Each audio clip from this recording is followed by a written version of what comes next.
தகவல்னு சொல்லிட்டு எப்பவுமே நம்ம டேஸ்ட் அடிக்கும் தான் பார்ப்போம். நம்ம டிமார்ட்டில் எவனாச்சும் ஒருத்தவன் கஷ்டப்பட்டு 3 கிலோ அடிச்சிருப்போம். அந்த 1 கிலோக்காக எப்படியாச்சும் அடிச்சிடணும்டா விரும்பாண்டி பவனின்னு சொல்லிட்டு சுற்றுவாங்க. ஆனால் நம்ம டிமார்ட்டில் எவனாச்சும் போய் அந்த 1 கிலோ அடித்து மூவ்மெண்ட் பண்ணி விட்டுருப்போம். எனக்கு ஒரு வாய்ப்பு கிடச்சிருக்கும். கடைசியில் நான் என்ன பண்ணியிருப்பேன் மட்டும் பாருங்கள். ஓகே கேஸ், புதுசாக பார்க்குறீங்கன்னா சப்ஸ்கிரைப் பண்ணி பாருங்கள். அடுத்த வீடியோவில் சந்திப்போம். Take care, bye by.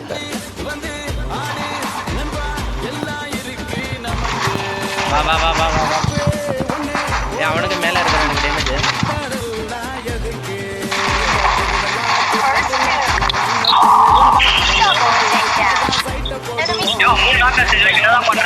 அடிச்சேன் 3 லாக்